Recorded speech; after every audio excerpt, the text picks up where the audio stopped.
tracks it down. Victor spins on LaRavia, and the left hand goes down. Unlike many young NBA superstars, Victor Wembanyama listens and he learns quickly, rapidement. It's easier said than done. Exhibit A.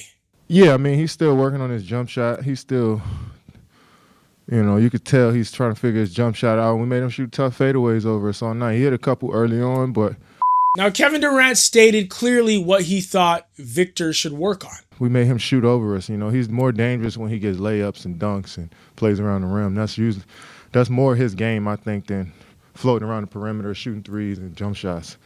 When they go in, it looks amazing, but when we get a hand up on it with some bad misses, we was able to get out and run. Wemby took 21 shots in that game, made 5 of the 21, 7 were threes. He finished with 14 points and 15 rebounds, a double-double. Parce qu'il est encore un extraterrestre. But Victor went home, circled his calendar, did some meditations, a little kung fu. Karate chopping the balls. And on Wednesday, January 28th, Skipping gets a deflection. 3-on-1. Here comes the alley-oop. Wembanyama on top of the defender, throws it down. Victor Wembanyama dropped 28 points, literally doubling his output from the last time they met the Houston Rockets. Coincidence? I think not. He literally missed all of his three-pointers that night, but he took Kevin Durant's advice. He put his head down and he went to work. 28 and 16 and 5 blocks. Like, we look at those old videos of Wilt Chamberlain in black and white and he's playing against guys. It's like, oh, that doesn't count. Those are like kind of plumbers. If you put the video from last night in black and white, Wemby looked like Wilt Chamberlain doing this to the guys in the 50s. That's exactly what he was doing last night.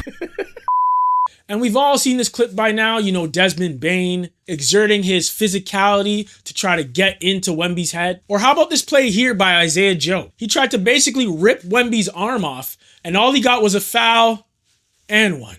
He just tried to put his head down and force himself to the rim or to the free throw line, and that got him going. And 28-16, I mean, his jump shot's getting better, his instincts to the game is getting better, his fundamentals getting better. So for the rest of his career, man, he's gonna be guarded physical defense and with 2 or 3 guys. That's just the name of the game. Saw this back in November when Draymond Green was giving Victor a hard time. Now Randall trying to get position. Edwards in there as well. They're just going to hold him. They're just holding him. Still throw it up and a foul. And you also have to beat him up to slow him down. And you beat him up and he still goes 28-18 in true. 5 blocks. Yeah. So That's why he's going to be a great one. Victor Wembanyama is making these adjustments at light speed, and the rest of the NBA have to either adapt or die. Have you heard of the saying, youth is often wasted on the young? It means that young people usually don't take time to listen to advice or really reflect and study on the things they've done in the past and the things they want to do in the future. They don't really take time to learn from the people that have come before them. We tend to operate from an instinctual and emotional place when we're that young. And I mean, because up until that point, most things work that way. You don't have any negative feedback. Constantly see this in extremely young, super athletic athletes. But 9 times out of 10, when the athleticism starts to fade, a lot of these guys are left with a ton of unfulfilled potential. But not Victor Wembanyama. Victor is a big nerd. He reads a lot. You really brought a book? Yeah. I read before every game. I mean, Nike even gifted him with the Silmarillion. Silmarillion. I don't know if I'm ready for that. You know what this book is? It's one of the most famous books ever. It's basically like the Bible of Middle Earth.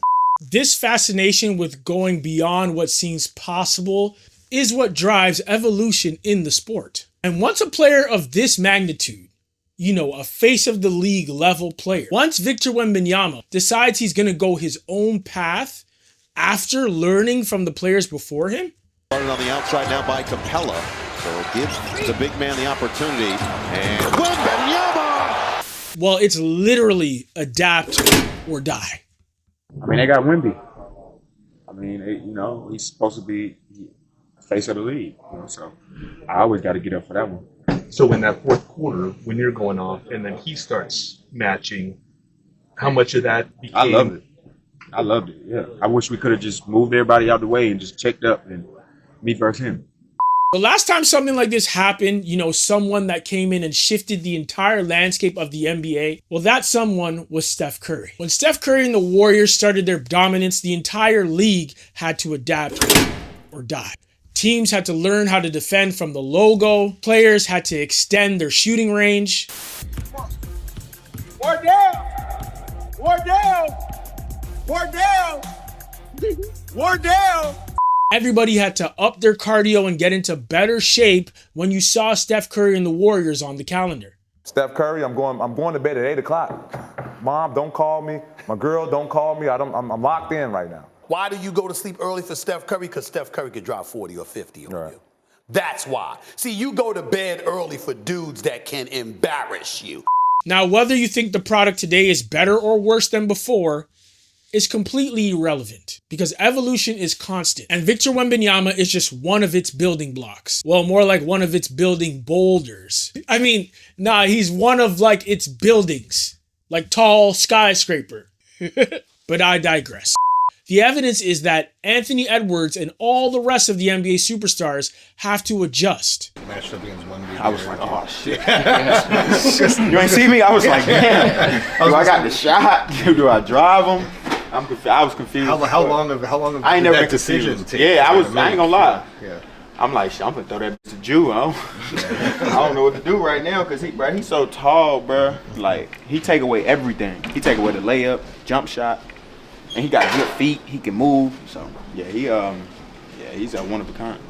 They have to stretch and bend their minds if they want to stay competitive in this new version of the NBA. So Victor Wembanyama is indeed making the league better by driving change and forcing growth. It's only been 3 seasons and Victor Wembanyama already has illegitimate children. No, not that type. Y'all hear about Luigi Swigo? Defensively, he's picked up 2 rebounds as Bonzo works his way around the basket. This one was by Luigi Swigo. 18-year-old out of Italy, 7'1", and his game is very Wembanyamish, and he's one of many that are going to pop up as the years progress. Be like Mike. If you don't grow, you die. Without Michael Jordan, the NBA would be dead. Without Shaquille O'Neal, the NBA would be dead. LeBron James, dead. No Steph Curry, dead. Nikola Jokic, dead. And without Victor Wembanyama bending the air in our minds, helping push the evolution of the NBA and basketball across America, Europe, and beyond, the NBA most certainly would be